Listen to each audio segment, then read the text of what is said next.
Hey guys, welcome back to another episode of the Beauty Pop Podcast. I'm Victoria. And I'm Jen.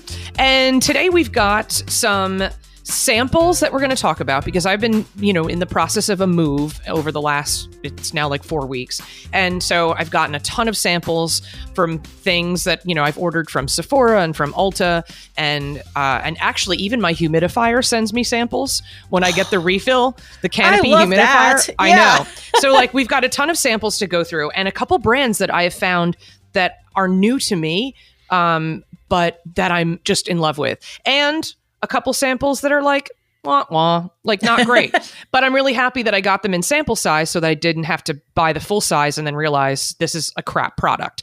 And then you also have a sample that you're going to talk about, as well as I'm still behind on this in the pop culture world, but you finally saw Barbie. I have not seen Barbie yet, so I can't wait to hear about that. I've been dying to see it, so I'm so excited I finally made it. And yes, only one sample this week because I am having a full-blown existential crisis about this particular sample, so maybe you can help me through it. But let's start with your samples because you're all, I'm a sample girl. I've told you this before, and so many of the products we've reviewed on this program are things that I found in sample size because I'm the queen of that. I love it. And so you gave me the opportunity. You're like, it's sample week. And I'm like, oh God, there's only this one that just kept popping into my head. So let's start with yours. Okay. So going back to the humidifier, I'll give like a little bit of a backstory on that. Mm-hmm. So in the winter, when my skin was in like what I called at the time, like late stage mummification because it was so dry. So I did research on, the best humidifiers and, that are also air purifiers and things like that. And I landed on the Canopy, which is all over Instagram. It's small, it's compact. All the parts, except for the actual motor, go right into the top rack of the dishwasher. Dying to try it. Yep. Super easy, super effective. And I know it's effective because I also bought a little 2-pack, not like a Tupac, but like a little 2-pack of R.I.P. a temperature gauge, like on the little screen. So it tells you what the room temperature is and what the humidity is. Mm-hmm. So I know for certain that the Canopy humidifier works like gangbusters. It's amazing. Yep. But one of the coolest things about it, which it was a feature that you had actually really liked when I first mentioned it, on the top of the humidifier where like the air gets blown straight up, there's a little insert and you put a little clay puck there with some drops of essential oils that they give you.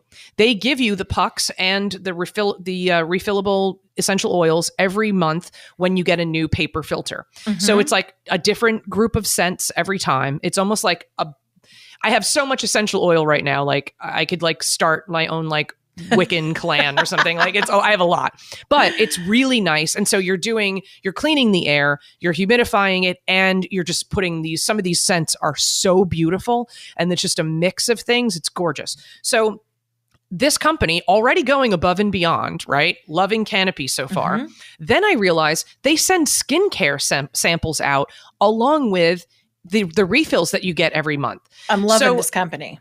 It's insane. And so do you know the brand Laneige? Laneige? Yes. Yeah. Okay. It's Laneige. If it was French, it's Laneige, but I'm not sure how people, say it here. I've always seen it and I never knew how to say it, but I know the brand. Most likely I've used it and I like it. Americans probably say Laneige, I guess. So I've gotten multiple samples from them. There was a lip mask that they sent, an overnight lip mask, which I feel like I'm happy I got it as a sample because I wouldn't need to buy it. Because if you have like a good lip balm, which we've talked about, like our favorite lip balms, like you don't really need it. Yeah. But it's, it's a fun thing to get for free. I've used a few that I like. Yeah. And it's exactly not something you'd buy, but if it came for free, you'd use it. Right. Yeah. And so I've gotten multiple jars of their water sleeping mask. Mm-hmm. It's a very gel-like moisturizer.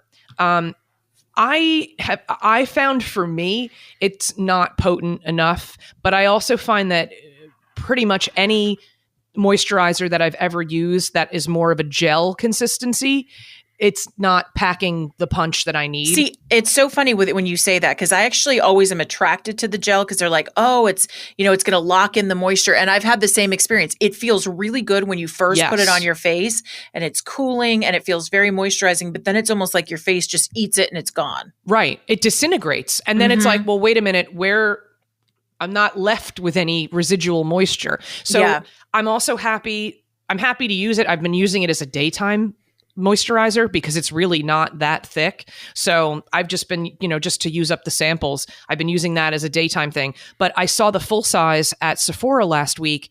And it's funny because I was asking the girl, I went to Sephora to get the Belief, the SPF 50, the moisturizer. Yeah. They didn't have it in stock, so I have to order it. They had a little sample of it. So I tried some, but which was good. I just needed to, I forgot to order it online. Mm-hmm. But anyway, so it was right next to the Laneige display. And I said to the girl who was helping me was really cool. And she was very like, I love it when you go into a Sephora and you get somebody who's like, no BS. Right. And then like, just tell you the good just stuff. Tells you, yeah. Like, you can skip that. You're not missing anything. Mm-hmm. And I turned around, I saw the display there and I said, by the way, what kind of feedback do you get on this brand? And she goes, honestly, she's like, I think it's completely overpriced and not worth it. And I was like, okay, love you. And that's kind of what I think too. Their sample game's really good though. I know I've had Laneige, and I think there have been some things that I've liked, but I've never actually gone and purchased anything full blown. But and so I haven't either, and I wouldn't. Right. And it's not cheap. So like that's something I'm happy to get it for free, but the one thing, the brand that I'm obsessed with now, which was also, I've had multiple packets come with my Canopy refill. Do you know the brand Kopari? I've actually gotten a few samples of that myself. Yes. Have you tried it? I used a serum from them that I think came in maybe my Birchbox. And I really liked the sample and I liked the smell of the product, if I remember right. Does it smell good? The smell, it must be the same one then. Yep. It's coconutty, but it's not like over the top. Like, but it's very beachy, but like a beachy breeze. It's really good. Yes. Mm-hmm. And so the first one that I tried was the Moisture Whipped Ceramide Cream. And I wrote down on here on the sample, the full size of this is $42. So that's kind of like right in the middle of where most skincare lines are. And this is a really nice texture to it. It has coconut milk. It has ceramides, hyaluronic acid, vegan dessert milk, whatever the hell that is. I don't know. Delicious. So yeah, I mean, like you could literally eat this stuff, but you can whip it, put it on berries. Yep, I know, right? It's make a parfait. I don't know, but it is really nice, and like you said, the fragrance is it's a nice breezy kind of fragrance, and this really holds moisture. So I would either use this like as a night cream on its own, or I've used it during the day, and it also holds makeup really well, and still gives a little bit of that glow, that we're always looking for. So this has been one of my favorite samples that I've ever gotten from this whole brand. And then the body melt, it's called Ultra Restore Body Butter. This is literally, at first I was like, is this just going to be like coconut oil that's just going to like melt onto my skin? And it's not. It's a whipped texture. And it, again, smells incredible. This is an empty one that I literally just used today because I've gotten a lot of sun on my arms and my legs and they're very like sun dry. Yeah. And I use this and your skin just soaks it up. And it literally, the next day, like 24 hours later, my skin is still soft and moisturized from it. This stuff, Kopari, no joke. So I did a little research on it. So the body butter comes in two sizes. It's either $36 or $45. Also, you don't need that much. I'm like the sample girl. Like everyone's like, oh, you get like 4 or 5 uses. I'm like, really? I only get one. Yeah, I got one good one. Like I literally use all of it like at once. And then I'm just like stuck with too much stuff everywhere. But so I did do that with the first pack. The second packet, I took it a little slower so I could actually like, make it last a little longer. But it is fantastic. So I looked it up and they're Korean made products, but it's not a Korean brand. It's two women. I want to say they're from California. And they apparently were coconut obsessed, according to the story that I've read from their brand.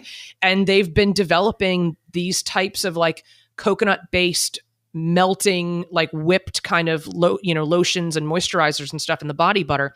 And I guess it's just taken off. I was in Anthropology on Wednesday with a girlfriend and they have the whole line at Anthropology. At Anthropology. That's interesting. I didn't know. Yeah. So I was like, that's cool. Cause I hadn't seen it in stores and apparently they don't carry it at Sephora, but they do carry the whole line at Ulta. And Anthropology if you're near a store, or you can obviously order directly from their website. But this has been a really solid find that I am considering, because I'm in the middle of testing out Rhode, the Hailey Bieber stuff. I'm excited to hear your review. So far, I'm cautiously optimistic, but I need to give it, a little more time. But because I haven't really settled on my favorite daytime moisturizer yet. I've got tons of stuff for night treatments. I'm good with the night stuff. It's the daytime stuff that's been a little more challenging. Need something. Yep. Yeah. And then my last sample. So Kopari, big winner. Laneige, and then the other one that I really love that was a Sephora sample. Again, remember the brand that I've mentioned, Glow Recipe? Yeah. And everything smells like watermelon? I love I just got, by the way, on your recommendation, and it was available. You can do add-ons to your FabFitFun. So I just got is it the watermelon serum or the dewdrops? Maybe it's the dewdrops. They're good. That's good. I haven't tried. I haven't cracked them open yet, but I already played with it a little bit. So do a toner. Yeah, I would recommend do a toner. I do an essence. So it's like a thinner toner version, like the K-Beauty essences. Yep. I love it. I love an essence. So I do an essence, and then I do those little, there's niacinamide in it, and there's something else in the Glow Drops. And it's a nice base. Then you do your moisturizer. I think you'll notice like a nice difference with it. Especially under makeup, kind of smooths everything out. I'm excited. Yeah, 40, I just took it out of the box. Stuff out, you sure do. I'm like going to iron my face, I think, is what's going to happen next. So Glow Recipe has, I didn't know, I thought all their stuff was just watermelon. Apparently, this is their new Plum Plump, it's called. Ooh. And it's a hyaluronic cream. Basically it's for dewy moisture, plump hydration, and some sort of plum. It might even be that cockadoo plum. I think it's cockadoo. It's like Kakadu or something. Cockadoo. It's some plum or fruit or something that's supposed to be like really good for you. I don't know. But this one does smell like a plum, like a nice, and it's a good fresh plum. And see now the difference between like the Laneige, you can see, is really more of like a gel. And this one is in between a moisturizer and a gel. Oh, yeah. It's got a little more cream to it. This is actually also really nice under makeup. So I'm kind of keeping between this one and the Kopari, and I'm seeing how Rhode is going to go. I may not on a perfect daytime moisturizer that works well under makeup, because not everything works that great under makeup. It's very true. You want to have a base that your makeup sticks to. You can't have it be over moisturizing, but you also want it to give you enough so you don't dry out by the end of the day, which for the dry skin girls, we know what we're talking about here. But you start to get the patchiness, the dryness. Now, oily skin girls are like, we wish we had that because we get too oily during the day. But everybody wants what they don't have, I guess. And I get dry, like my dry spots are my forehead, my chin. My chin is the worst. And right alongside my nose. That's where I get that's where the dryness kind of happens. The patchy comes in that spot. And that's also the spot that you get seen most on your camera, on your phone, on everything. So you want to make sure you've got a good base. Yeah, absolutely.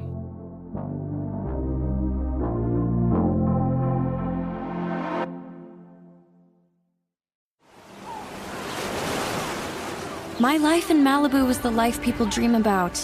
For a minute there, I had it all. You better watch your mouth, kid. You have no idea what I'm capable of. I hope whatever revenge you were trying to get on all of us in Malibu was worth it. You're dead to me. Until I didn't. Do you want to listen to what I have to say or not? I don't! You're looking rough, Ella. These royals really do a number on you. You're the reason that Ella left! You create chaos wherever you go, Ella, and I'm so over it. Let's go burn some shit. Fuck, your body is making me crazy. Did you miss me? If you want me, you need to choose me. I'm not scared of competition, Elle. I already know I'm the right guy. The Royals of Malibu. Out now. Follow The Royals of Malibu on Apple Podcasts, Spotify, and everywhere you listen to podcasts. You can't outrun the Royals. I outran you.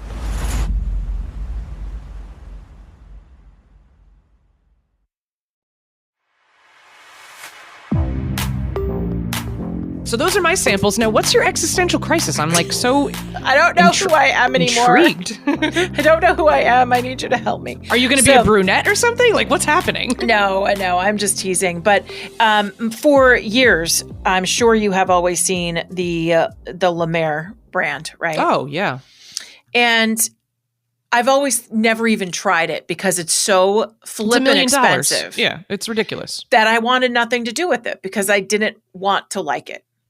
Well, let's blame Sephora because my last Sephora purchase online came with, the special code that they have. Like you can get a special sample kit and they have different offers sometimes. So this happened to be when La Mer was being previewed.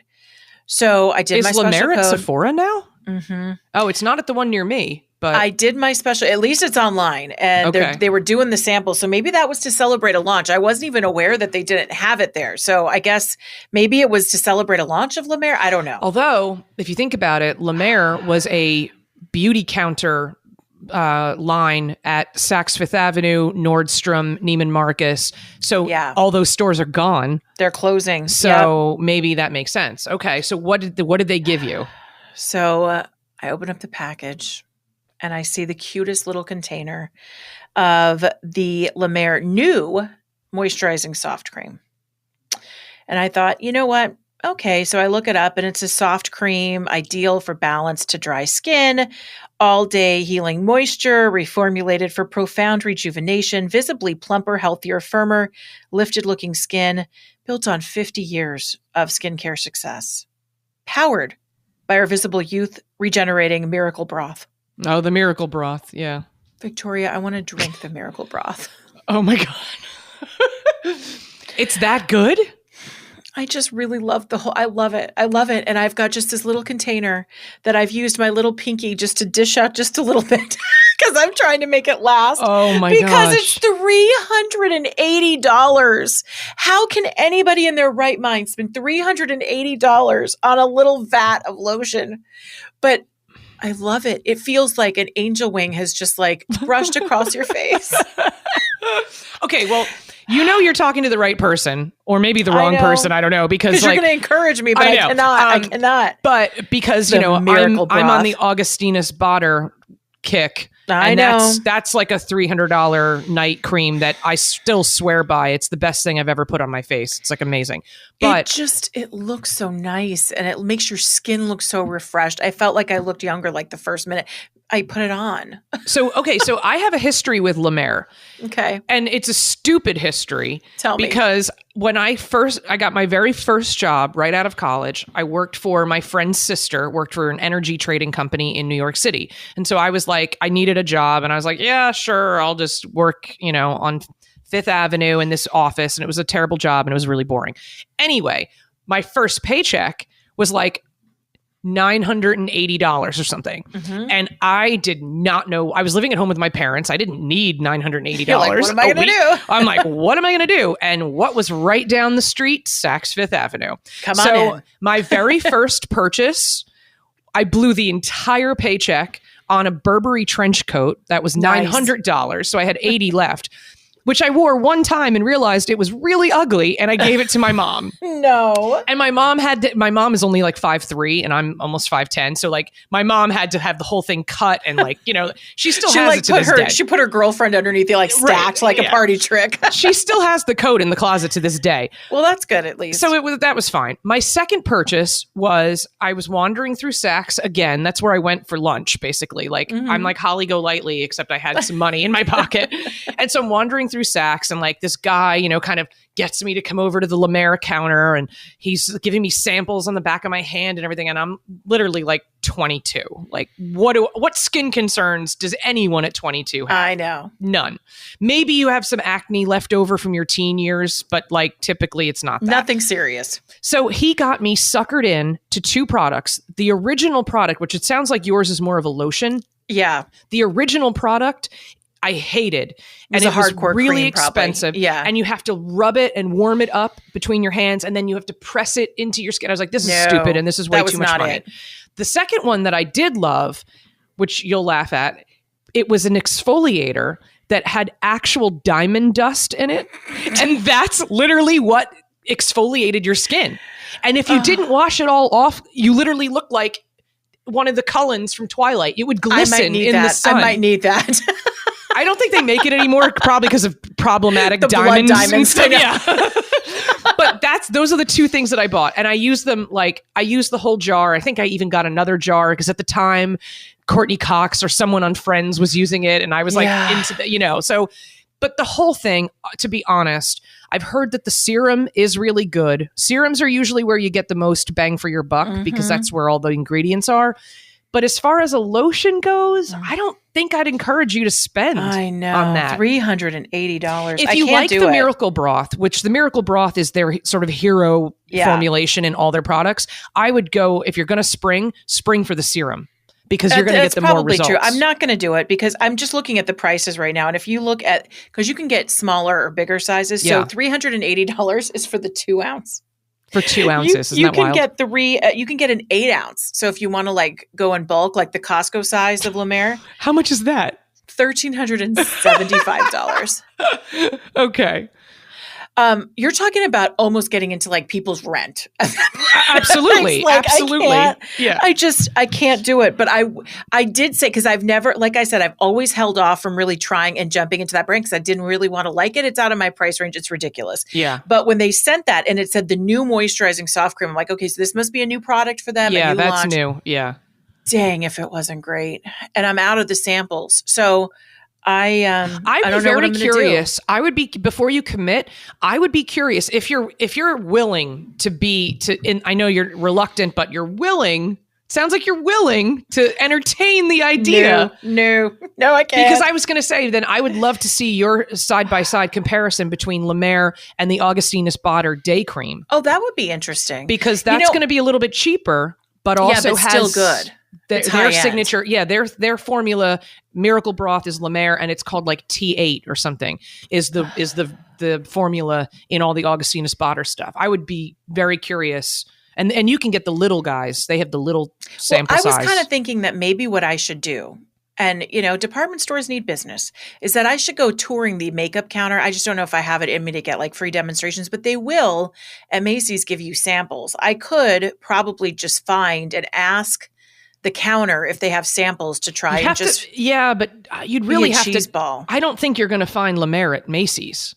They don't have it there? I thought for sure they did. No? Unless you have a really fancy Macy's, I don't think so.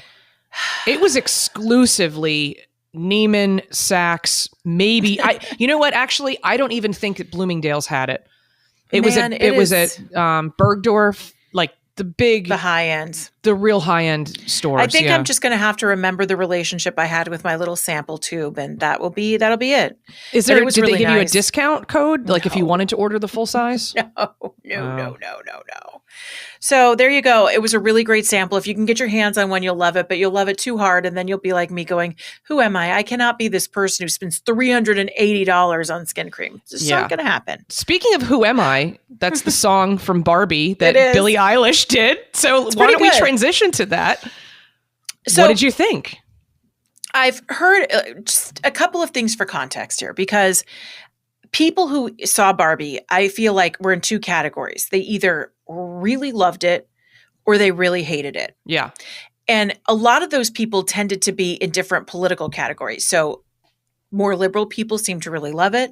More conservative people seem to hate it. Ted Cruz hated it. I don't know what his beef. I didn't even know if he saw the movie. Do you really think Ted Cruz went in to see Barbie? No. I mean, come on. No. So I wanted to go in there with no preconceived notions. I wanted to go in there a blank canvas. And also for context, and this is probably no surprise if you've listened to this podcast before, and Victoria knows, I was a hardcore Barbie girl when I was growing up. I had every Barbie. I was Barbie for Halloween one year.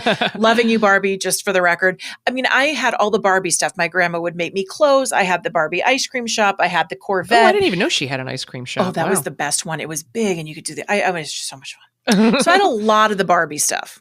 And I loved it. And the thing, I used to get so upset, and I also think there's been an interesting shift. For a long time, feminists used to say that Barbie was bad because Barbie was this, she was an unattainable goal because of the way they built her. Yeah. And I always fought against that because I always thought Barbie was the ultimate in feminism, where as little 8-year-old or 7-year-old Jen would play with her, she could be anything. And she looked fabulous while she did it. She was beautiful. She could be a mom. She could be an astronaut. She could be a veterinarian. She could work at a flippin' ice cream shop. She could do anything. And for me, that was the message. And I was always surprised when people would always criticize Barbie, like when I was growing up, because I always thought, she kind of is given the good message to girls that you can just be proud of anything you do and you can still look great while you do it. Anyway, now fast forward to our Barbie movie. So I go in, and the beginning part of the movie is, first of all, Margot Robbie is absolutely gorgeous. She's so pretty. I honestly, I don't even think there's another actress in Hollywood who could even play Barbie. And Amy Schumer was supposed to. I know, and Amy Schumer was supposed to, which would have made it a totally different movie. Different movie, yeah. So the nostalgic tip of the hat to like some of the Barbie stuff was really, really funny. And it was really sweet, and it made you feel good because you're like thinking back to it. Yeah. But I just wish there had been more of that. I feel like they had a real opportunity to have fun and make it like a vintage nostalgia thing. But they did get really heavy-handed with the messaging about the patriarchy and about, you know, it being a man's world. And I think the reason that bothered me is not for political reasons, but that little 6-year-old Jen who liked playing Barbies thought that anything was possible. And now in the movie, they're suggesting that it's really not unless you're a man. And so I think they were trying in a way to send a message or a positive message rah-rah women. But at the same time, I almost think they took away some of the power that Barbie gave to little girls playing with her. That's a really interesting perspective. Yeah. Don't know that anybody else has said that, but that just kind of what hit me just from like my heart. Now, I thought there were some really sweet moments. I thought there were some really funny moments. My mom, she and I are very different politically. She, like you, is a little more liberal. I'm a little more conservative. During the man's world part, like when it becomes very, very heavy-handed with the messaging, like Ken gets into a dance-off, I look over, my mom's sleeping. So when I say it was a little too much of that, I'm saying that from not necessarily the content, but just the quality of it. And the proof was that I look over and I see my mom dozing off, and she's like, yeah, that was a little bit, you know, it's a little much. Got a little, you know, she took a little nap. So I would say it could have been lighter, could have been more fun. It could have been a little more fun. And, you know, everything now has to be so darn serious. So it could have been really fun. I didn't hate it. And I think there is a good empowering message in there for women.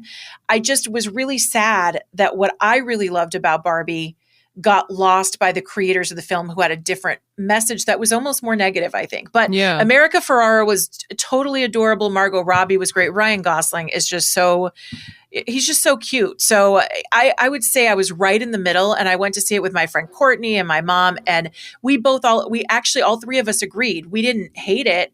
We just weren't loving it. So I want to say I was kind of in the middle. I feel totally comfortable saying you should just wait for it to come on streaming. Yeah. I definitely am going to see it.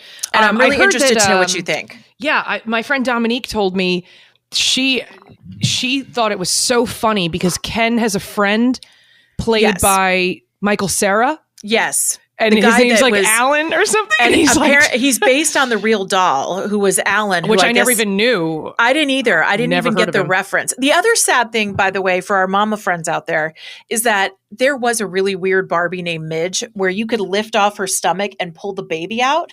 Oh. And she was like the mama Midge, and it was weird. But they called her Weird Barbie, and they kind of almost vilified her in a way. So if I were a young mom and I saw this movie, unless you're pretty cool and well-adjusted, but if you went in emotional, you know, you might be like, why are they putting the mama Barbie over there? Oh, jeez. Because they made her kind of like the weird one because she was the mother. I don't know if that was like supposed to be sending a message of that sort of thing. So I don't know. Didn't Barbie also have Skipper the sister? They had, and see, that was the other thing. They didn't have enough Skipper. I don't think I'm blowing anything now. As we record this, the movie's already been out for a month. Yeah. But one of the reasons that Barbie has to go to the real world is that her Barbie feet have fallen flat. And so she needs to get fixed because of that. But as a Barbie expert, Skipper had flat feet. So then I was like, well, does that blow apart the premise of your film? Or as you get older, do your feet go up? But I mean, there were some very fun things. The scenery was really fun, especially when they're in Barbie Land. I would still see the movie. I was not like appalled politically or anything like that. It was just, there were certain things that I was like, oh, this is what I loved about Barbie that wasn't reflected. And it's interesting too, because this is not a kid's movie. This Definitely is not a kid's movie. There's some really there's some pretty heavy messaging in there. Yeah. And so this is aimed at adult fans of Barbie. And so maybe more people really do feel the way that you did. Like, oh, I just wanted some nostalgia where I remember like Barbie could like run any business. Anything. She could do any occupation, like, that's right. I mean, now thinking about it, she was a rock star because I had Barbie and the Rockers. Me too. I loved them. They were my favorites. Dee Dee was my favorite. The black Barbie in the rocker with the hair. She had the best clothes and she had the best dance moves when you wiggled her back and forth. But yeah, there was a lot of fun with Barbie. Yeah, that's true. So, look, the movie made $1 billion or whatever. It's the highest grossing movie ever made by a female director. I'm sure they're going to force another one. Maybe the second one will just be a little lighter. And I hope, but hey, it's still really entertaining. There were still really good moments and there's still really good messages in the film. It's just, some of it was just a little too, almost for they did it almost for making a point rather than for the entertainment factor of the movie. I get that. Yeah. But see, I'm really interested to know what other people think. I think it's kind of a fascinating film, especially to see from a women's perspective, how people take it. So I hope it comes to streaming soon. Yeah, it should be. It's going to be just another month or so, I bet. Yeah. Okay, good. Well, I'm excited to see it because I definitely now have a new... at first, I was kind of like, do I even need to see this? But now I'm intrigued. Like, I do really want to see it. You can take a nap during the Ken's dance battle. Dance battles. It's so 90s anyway, right? All right, guys. Thank you so much for listening to another episode of Beauty Pop. You can follow us on Instagram at Beauty Pop Pod. Follow Jen at Jennifer Horn Radio. Follow me at On Air Victoria. And we will be back next week with more. Maybe we'll do the road stuff. Maybe I'll have a full review of that by then. Plus, we've got lots of other stuff that we've been seeing that we've been streaming to talk about as well. So thank you, and we will talk to you next week.